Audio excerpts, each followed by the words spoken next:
Good evening, everyone. Good evening. Good evening. I'm Rebecca Parker, President and Professor of Theology here at Stark King School, and it's my pleasure to welcome all of you here tonight for this very special event, which we've been looking forward to ever since Helio Frank Garcia let us know he was writing this book. So some of you, this is your first time at Stark King. We want to say a special welcome to you to this room and to this space. And we're here tonight to celebrate the publication of The Power of Communication by Helio Fred Garcia, who's standing here beside me. Fred is a long-time teacher and professor who has taught all over the world in business schools at New York University School of you teach in the School of Communication at New York University? And in the school of business. And in the School of Business.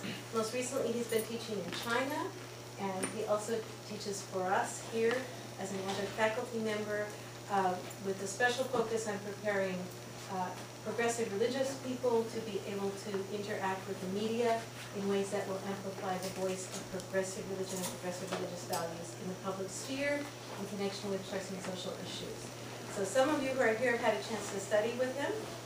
I'm also very pleased right now. Fred is serving on our Board of Trustees, so he's the chair of our board at Stark King, so he stepped away from adjunct teaching while he's in that role. So we feel very fortunate at Stark King to have not only Fred as a teacher among us, but as an advocate for the school and a leader in our life together by chairing our board. He's well known throughout Unitarian Universalism, also works internationally with the World Conference on Religions for Peace, and counsels and supports many religious leaders in a variety of nonprofit organizations to be effective in dealing with conflict, effective in speaking in the public sphere. And so we're going to turn it over to you tonight to share with us. We have books for sale after the presentation from Fred. Maybe he'll sign a book for you if you would like. And so thank you so much for being here. Thank you, Fred, for being here tonight. Welcome to Berkeley. He flew all the way from the East Coast to be here with us. And take it away. Thank you, Rebecca. Thank you all for coming out on a beautiful evening where I know you have a lot of other places you can be, and I deeply appreciate your coming out. Can you hear me on Skype?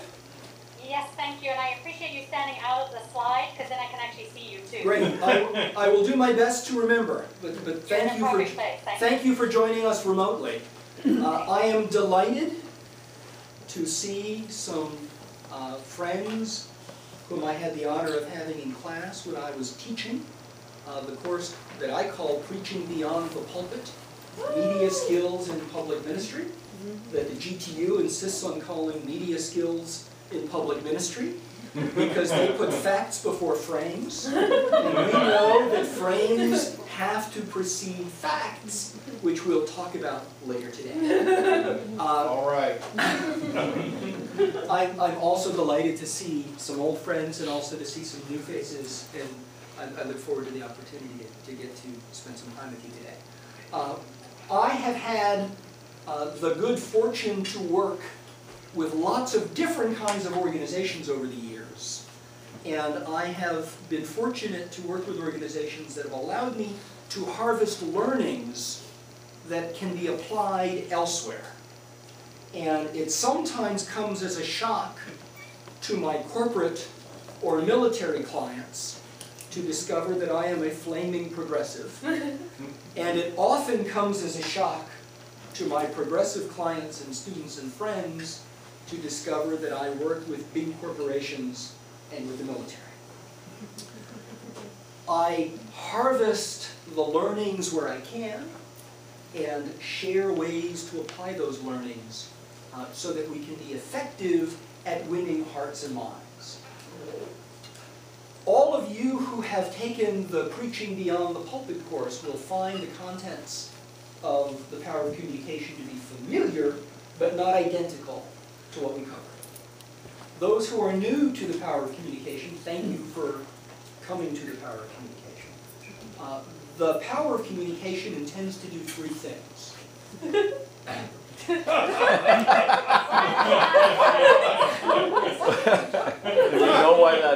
The first, How many was that? the first thing that it does is gather together an inventory of what works at winning hearts and minds.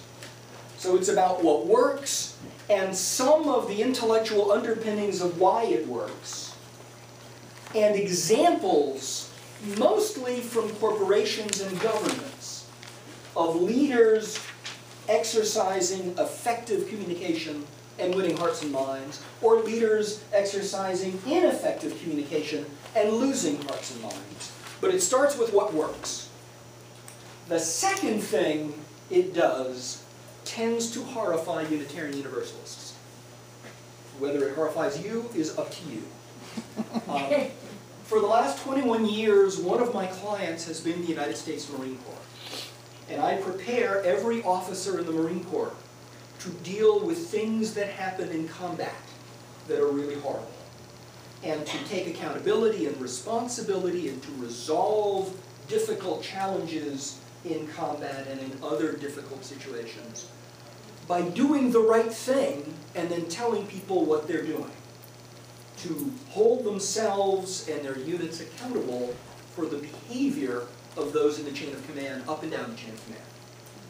I've had the good fortune of teaching groups of Marines, and I've had the good fortune of teaching in the Marine Corps Command and Staff College, in the Marine Corps Officers Candidate School, in the Marine Corps Brigadier General Orientation Course, and other places around the Corps.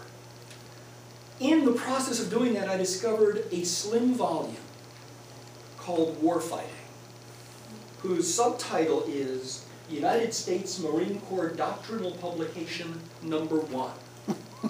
It is doctrinal publication number 1. And that has equivalent meaning in the Marines as it may have in some religious traditions. It is the first doctrine of being a Marine. And what I found fascinating about the book is, first, it's really well written, which you don't expect from a doctrinal publication for the military. But second, that it really isn't about fighting wars. It's about thinking clearly about goals and thinking clearly about organizing activities to accomplish goals. About 6 years ago, I was teaching a course on strategy to communication professionals in the Masters in Public Relations program at NYU, and I needed a way to get them to understand what strategy was. So I took a risk, and my department, to their credit, allowed me to take the risk, and I assigned them to read Warfighting before the first class. And the reaction when they saw the syllabus was overwhelmingly negative. And the reaction when they read the book was universally positive. And I then began to teach warfighting to corporate clients. I then began to show warfighting even to organizations whose name include Religions for Peace. And to my delight and sometimes surprise, they found it useful. So the second thing that the power of communication does is, by changing just a few words, translates the concepts of warfighting into concepts of effective communication to win hearts and minds. By changing the word war to communication, and by changing the word enemy to audience, we have a framework for really effective communication. For example, the Marines say, it is a fundamental mistake to think that the enemy, insert audience, thinks the way you think, cares about what you care about, makes decisions the way you make decisions, acts the way you act. They don't. And if we are to be successful, we need to understand the audience on its own terms, not on our terms. Well, that's not a bad way to understand how to win hearts and minds in the broader world. So the second thing warfighting does is, the second thing power of communication does is translate warfighting into a prim or ineffective communication. Those of you who've begun to read it, I'd be curious as to what you think about it when we get there. I'm not going to do any of that tonight. The third thing that warfighting does is take all of the first two and distill it down into 9 principles of effective leadership communication. And today I'm going to give a little snippet of one of those principles. That little snippet is principle number 2, to move people, meet them where they are, which will be familiar to people trained in pastoral care and otherwise. Mhm. I harvest learnings from all different places and apply them elsewhere. But if we are to win hearts and minds, we need to care about the heart and care about the minds we are hoping to win. And we need to meet the people whose hearts and minds we're trying to win where they are. And effective leaders do that and ineffective leaders don't. Effective advocates do that and ineffective advocates don't. If you have the book, or if you will have the book, I'm going to unbundle, in particular, several principles and concepts and examples from chapters 9 and 8.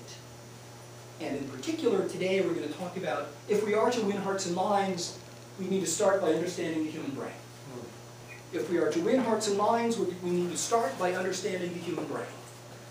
We need to understand the human brain not as metaphor, hearts and minds as metaphor. We need to win hearts and minds by understanding the neural circuitry of the human brain. And chapter 9 is all about the neural circuitry of the human brain. Chapter 8 is all about how humans make judgments based on the words that are used that trigger neural circuitry in the human brain. With that, let me ask you to control yourselves as I do something.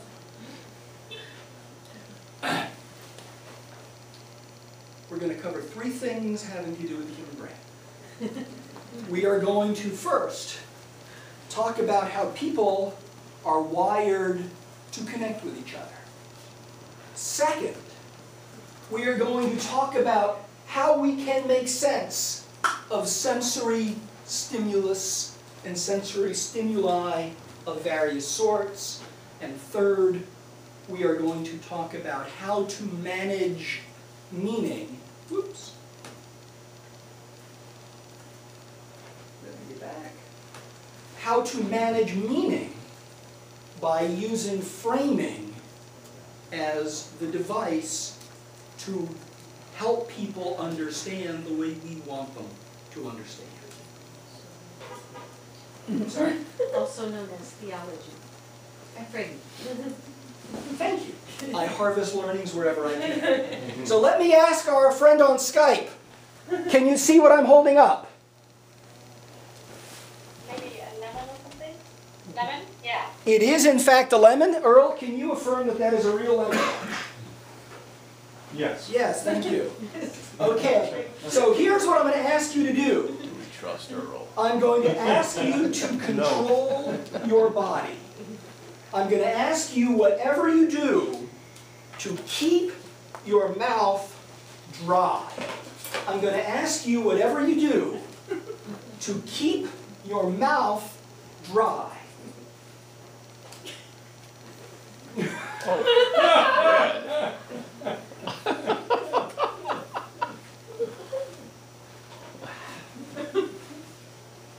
How'd you do? Not bad. How did you do? You couldn't. But I told you to keep your mouth dry. Why couldn't you? Actually, my doctor suggested exactly this, that when I have dry mouth, which I have, to imagine. How did you do? Not well. Not well. Kurt, No, how did I'm you sitting here with salivation in my do? You mouth. were salivating. How did you do? I'm salivating. I tried not to. I definitely salivated initially. Evelyn? Totally lost it. You lost it. Would you like a napkin? No, I'm gonna have to let Okay, it. you want the other half? I like the other half. Why? I asked you, whatever you do, keep your mouth dry. And you were unable to. Earl, why? Because we're wired to connect. Because we're wired to connect. We're wired to connect through something called mirror neurons. We are wired to connect through something called mirror neurons. And it is mirror neurons that allow us to feel what other people are feeling and doing. Is that a handout? Yes, would that be yawning as well? Yeah, when I yawn, you yawn. When I smile, you smile. When I jump up, you jump up. We are wired to experience what other people are experiencing.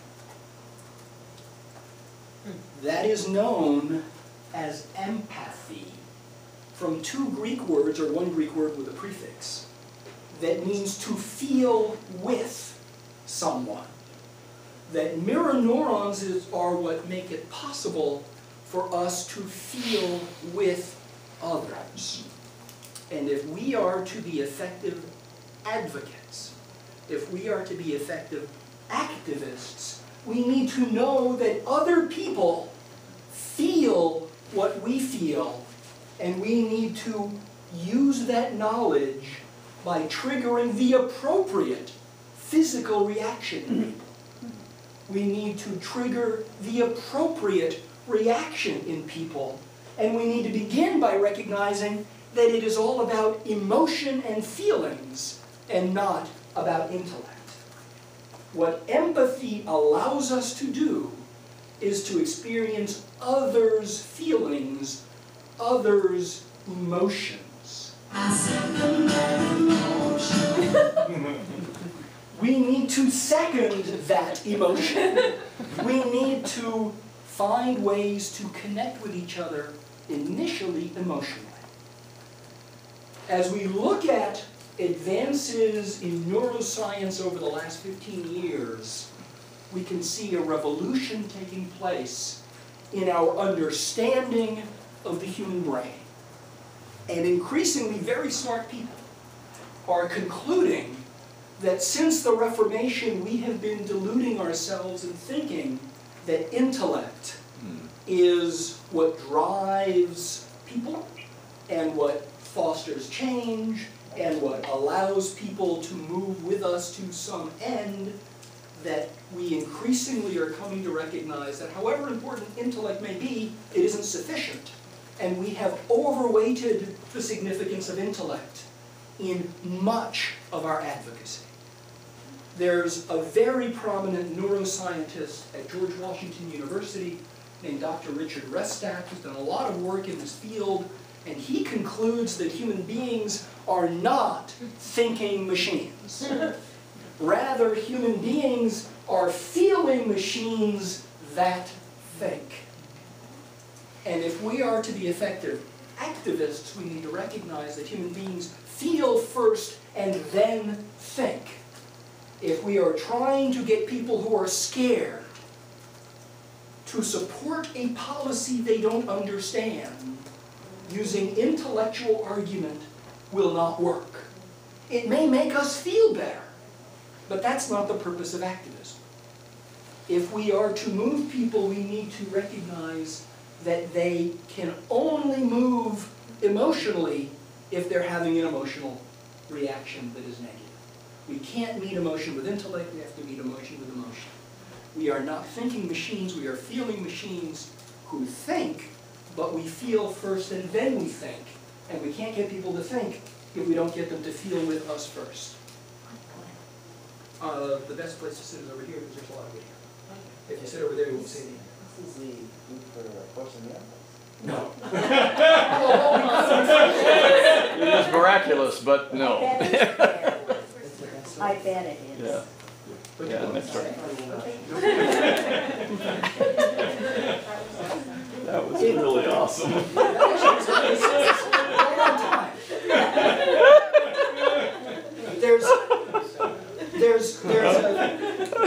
There's a thinker named Jeremy Rifkin who has taken a look at Western civilization and reframed Western civilization from the point of view of the primacy of emotional connection rather than the primacy of intellectual connection. And in the empathic civilization, he takes an exhaustive look at philosophy, at sociology, at psychology, at anthropology, at many other ologies, and he concludes that the essence of being human is connection.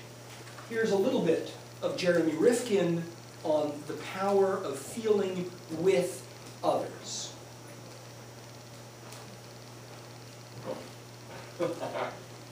In the last 10 years, there's been some very interesting developments in evolutionary biology, neurocognitive science, child development, research, and many other fields, which is beginning to challenge some of these long-held chivalries that we've had about human nature and the human journey. But But there is another frame of reference emerging in the sciences, which is quite interesting. It really challenges these assumptions.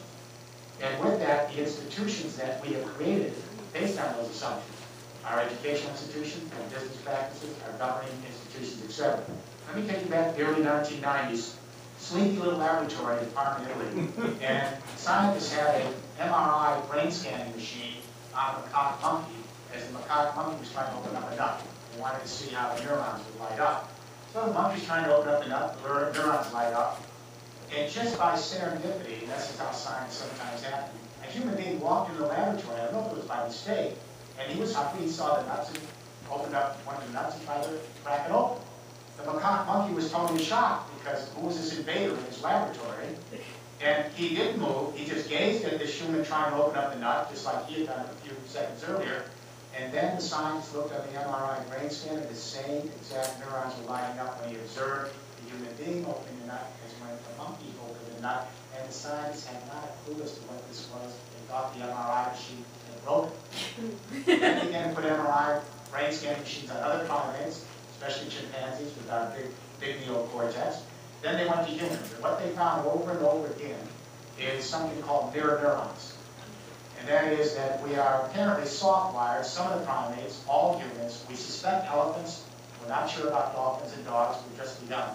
But all humans are soft-wired with mirror neurons so that if I'm observing you, your anger, your frustration, your sense of rejection, your joy, whatever it is, and I can feel what you're doing, the same neurons will light up in me as if I'm having that experience myself. Now, this isn't all that unusual. We know if a spider goes up someone's arm, and I'm observing it go out your arm, I'm going to get a creepy feeling. We take this for granted, but we are actually soft-wired to actually experience another's plight as if we were experiencing ourselves. But mirror neurons are just the beginning of a whole range of research going on in neuropsychology, and brain research, and in child development that suggests that we are actually soft-wired, not for aggression and violence and self-interest and utilitarianism, that we are actually soft-wired for sociability, attachment, as John Bowlby might have said, affection, companionship, and that the first drive is the drive to actually belong. It's an empathic drive. What is it? So the first drive is a drive to actually belong, because human beings are wired for sociability. We are wired for attachment. We are wired for companionship. We are wired for affection. And the first thing we want to do is to be a part of something. Our first drive is to belong somewhere. This has really important implications when we do advocacy. We'll get to that in a moment. But our first drive is a drive to actually belong, and it is an empathic drive. It is a drive to connect. Much more on that in Chapter 9. Continuing. As we try to connect, it's important to note that human beings are imperfect creatures. And human beings have a very hard time making sense of sensory stimuli. And we need to take seriously as activists how hard it is for people to actually pay attention. When we want people to stop everything and do something, more often than not, they won't. And very often it's because they haven't paid attention. Let's do an experiment. And I'm going to ask anyone who's already seen this experiment or who has read Chapter 9 to please not blurt out the answer. So here's what I'm going to ask everyone here to do. I'm going to ask you to watch a 30-second video. Everyone except on Skype. I'm going to ask you to watch a 30-second video. And you're going to see 6 people in the video. 3 are wearing white t-shirts. 3 are wearing black t-shirts. And the various t-shirted teams are passing a basketball among themselves. The white-shirted people to other white-shirted people, the black-shirted people to other black-shirted people. I want you to count how many times the basketball passes from one person wearing a white shirt to another person wearing a white shirt. It only takes 30 seconds. This isn't hard. I'm going to ask you when you're done to commit to how many times the basketball passed from one person wearing white to another person wearing white. Let's watch. Count how many times the players wearing white pass the basketball.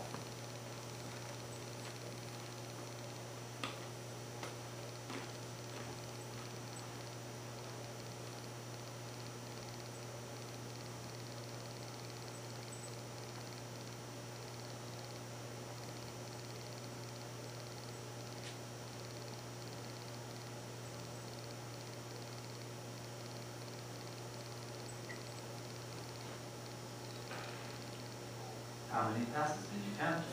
Okay. Don't say anything until I call him. How many basketball? Oops. Who counted 13? 15? Who counted 13? Oh, Who counted 13? 1, 2, 3, 4. Who counted 14? 1, 2, 3. Who counted 15? 1, 2, 3, 4. Who counted 16? 1, 2. Anybody count 17 or 12? Let me begin by observing that this is a room of pretty smart people, and that counting basketball passes is not a hard thing. But we had 4 different answers in a room of 20 people. Some of you thought it was 13 times. Some of you thought it was 14 times. Some of you thought it was 15 times. Some of you thought it was 16 times. Interestingly, not one of those numbers was only one person. It was a lot of you on each of those counts. What significance do you read just in that? Susie, just in that, nothing else. You can't trust power of observation. Well, number one, our observations are very flawed. Okay, so let me ask you a different question. Count how many times the players wearing Sorry, white let me go back. pass I the pushed the basketball. wrong button. So let me ask you another question. Let me ask you another question.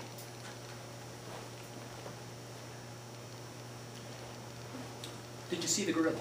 Yes. Who didn't see the gorilla? Okay, 1, 2, 3, 4, 5, 6. Okay, 6 people saw the gorilla, but one person says just barely.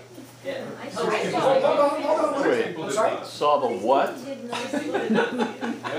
saw it, but just barely. You just barely I saw was it. watching the ball. 6 people did not. 6 people did not see it. Okay, 6 people did not see it. You saw it, but just barely. Yeah. What did it do? It walked in and went like this and walked out. Okay, it walked in and did this and walked out. What did it do? Not much. It just walked in and did this. Did benediction. Right, it just walked in and did this. What did the gorilla do?